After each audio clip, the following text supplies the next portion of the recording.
Miss Carla Estrada, for the first time, abay nagsalita patungkol sa issue no ng hiwalayan noon ni Miss Catherine Bernardo and Daniel Padilla. So ngayon din ay nagbigay din siya ng statement patungkol sa pag-uugnay sa pangalan ni Miss Carla Estrada sa kanyang anak na si Mr. Daniel Padilla. So ang lahat ng yan ay pag-uusapan natin. But before that, if you haven't subscribed yet to my YouTube channel, please don't forget to like, share, and subscribe at hit mo na rin ang notification bell for more showbiz updates. So ngayon araw ay pag-usapan natin ito dahil kabi-kabilaan po ang mga statement at mga interview sa nagaganap dito po kay Miss Carla Estrada. So for the longest time, ilang taon na pong nag-break or parang naghiwalay ng landas. Ito pong si Miss Catherine Bernardo and Daniel Padilla. Pero ngayon lang po nagbigay ng kanyang statement itong si Miss Carla Estrada ng tahasan. Hindi katulad dati na parang medyo discreet yung kanyang mga statement with regards to that. But this time, sa kanyang interview sa ABS-CBN ay nagbigay siya ng kanyang saloobin patungkol dito. So bagamat hindi inilahad ni Miss Carla Estrada mga partikular na detalye na emosyonal na pinagdadaanan ng kanyang anak, inanunsyo niyang ang kanilang pamilya ay nanindigan sa pagkakaroon ng dignidad at respeto sa harap ng malawakang pagsubok ng publiko. Ito rin ay nakatutulong para sa kanila na magbigay ng spasyo para sa makapaghilom ang magkabilang panig. So isa sa mga pinaka-major reason kung bakit mas minabuti po ni Miss Carla Estrada na talagang manahimik patungkol sa issue dahil mas maganda nga naman talaga na healed muna, 'di ba, bago sila magsalita. Samantalang habang binibigyan diin ng pagrespeto sa personal na buhay ni Daniel at Catherine, nagbanggit din si Carla na alinman sa mga sumusunod na yugto ng buhay, pag-ibig ng kanyang anak ay dapat manggaling mismo kay Daniel mismo ang mga pahayag dahil sa kanyang sarili at hindi sa kanyang bilang isang ina. Sa kanyang salaysay, malinaw na pinili ni Carla Estrada at ang kanilang pamilya ang humarap sa kontrobersyang ito ng buong kababaang loob at may paggalang gamit ang katahimikan bilang sandata laban sa spekulasyon at usaping publiko. Ang kanilang desisyon ay patunay na sa likod ng mamahaling tawag at pahayag, ang tunay na lakas ay ang pagrespeto sa damdamin at pribadong buhay ng mga taong direktang sangkot. So, sinasabi niya dito na parang hinayaan lang niya na talagang yung parang dumaan kasi sa public trial tong si Daniel matapos nga na siya po ay mapagbintangan na siya po ay parang nag-cheat dito kay Miss Catherine. So, sa ganitong pamamaraan nga ay sinabi ni ito pong si Miss Carla Estrada kung paano nila hinandle yung problemang ito. Matapos ang ilang buwang pananahimik, nagsalita na rin ang ina ni Daniel Padilla ni si Carla Estrada, isang batikang aktres at TV host tungkol sa kung paano nila hinarap bilang pamilya ang nasabing pagsubok sa isang panayam kay Miss Melay Canteveros sa programang One on One. Ibinahagi ni Carla ang kanilang naging sakripisyo at paninindigan sa panahong puno ng emosyon at espekulasyon. Ayon kay Carla, siya ang unang taong tinawagan ni Daniel upang ipaalam ang tungkol sa hiwalayan nila ni Miss Catherine. Pinakita nito ang matibay na relasyon ng mag-ina kung gaano kalaki ang tiwala ni Daniel sa kanyang ina. He called me and told me what happened. I'm the first person he told about it, pahayag ni Carla. Sa naturang tawag, ibinahagi daw di umano ni Daniel ang mga pangyayari sa kanilang relasyon. Bilang isang ina, hindi naging madali para kay Carla na maranig ang balitang yon. Subalit sa halip na magalit o sisihin ng sino man, pinili niyang maging kalmado at magbigay ng payo na nakabatay sa pagpapakumbaba at pagtanggap. Ibinahagi ni Carla na ang pangunahing naging prinsipyo nila bilang pamilya ay ang pagpapakumbaba at pagtanggap. That's why I think they handle it well, ayon sa kanya. Para kay Carla, ang ganitong klase ng sitwasyon ay parte ng buhay. Hindi lahat ng relasyon ay nagtatapos sa kasalan at hindi lahat ng kwento ng pag-ibig ay may happy ending. Kaya naman, pinapaalalahanan niya si Daniel na ang mahalaga ay kung paano nila harapin ang sitwasyon ng may dignidad.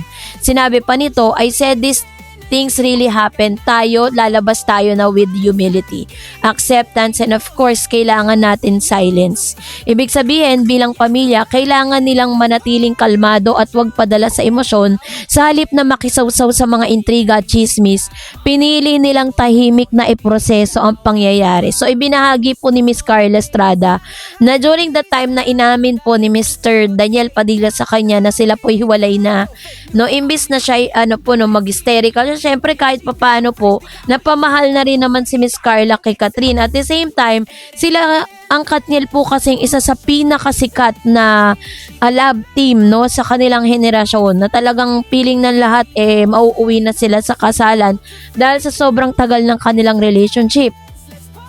So, isa sa pinakamahalagang desisyon ng pamilya Estrada ay yung sila po ay talagang manahimik. Sabi niya, as a family, we chose not to talk about it. We don't comment it, avoid adding fuel to the fire. Sa panahon ngayon ay napakabilis kumalat ng balita at opinion sa social media at madaling lumala ang anumang issue kapag may kanya-kanyang pahayag ang mga taong sangkot. Kaya naman, para kay Carla, mas mainam na manahimik kaysa makadagdag sa gulo.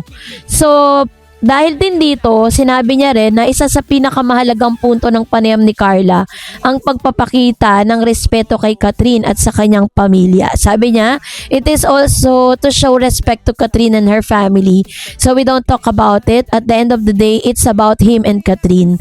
Dito makikita ang pagiging decente at marespeto. So sinasabi ni Carla na labas, no, ang pamilya, parang nagkaroon man ng misunderstanding or breakup si Catherine at saka po si Mr. Daniel, pero hindi pa rin naman talaga natatapos ang relationship ni Miss Carla Estrada to Catherine, 'di ba? Bilang sila po ay pwede silang manatiling magkaibigan, 'di ba? Kaya pwede niya pa rin naman ituring na anak si Catherine, pero yun nga lang, hindi magkarelasyon hindi karelasyon yung kanyang anak.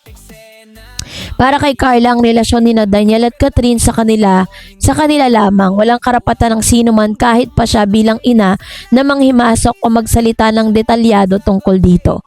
Noong November 2023, opisyal nang kinumpirma ni Daniel at Catherine Bernardo ang kanilang breakup sa pamamagitan ng hiwalay na pahayag sa social media. Sinabi nilang nagpasya silang tapusin ang kanilang relasyon matapos ang mahabang panahon ng pagmamahalan.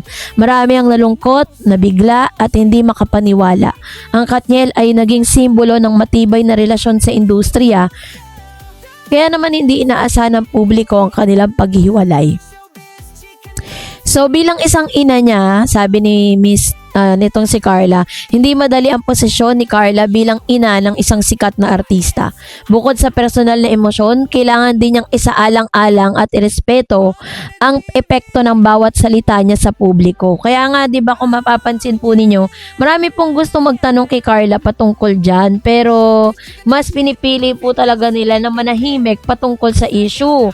Kasi sabi niya nga, hindi daw lahat ng problema ay kailangan ipinagsisigawan. Sabi nito, may mga issue daw kasi na mainam na manatiling pribado at espasyo. So, dito rin pinakita rin niya na kailangan ng paggalang sa damdamin ng iba, pagpapakumbaba sa harap ng pagsubok, at pagpapakita ng kahalagan sa pamilya. So, parang sinasabi dito ni Carla na talagang sobrang na-hurt po sila sa paghihiwalay, no? Pero, sinabi niya dito na maganda pa rin yung relationship nitong si Miss Carla Estrada at ni Miss Catherine. Kaya nga, diba, dun sa party, yung parang ABS-CBN Christmas Ball, 'di ba, kung saan naroon si Catherine, nakita niyo po na nakapagpa-picture pa silang dalawa, kasi hindi naman porket hiwalay na itong si Catherine at Daniel ay natatapos na rin ang relationship nitong si Carla at saka si Miss Catherine. Nanatili pa rin naman silang magkaibigan.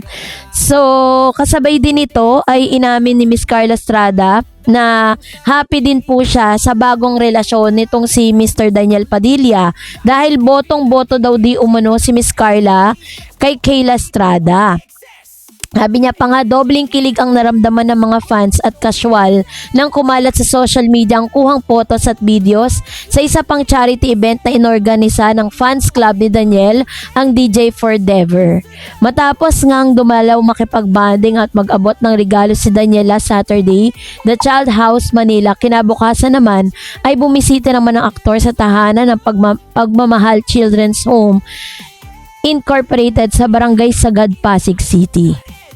Sa second day charity event ni DJ ay kasama pa rin ang girlfriend na si Miss Kayla Estrada, ang sister na si Maggie Ford, pinsang si Jordan Lim, mga tiyahin at ilang kaibigan. Kajoy na rin na araw na yon ang napapabalitang boyfriend ni Maggie na si Robbie Jaworski.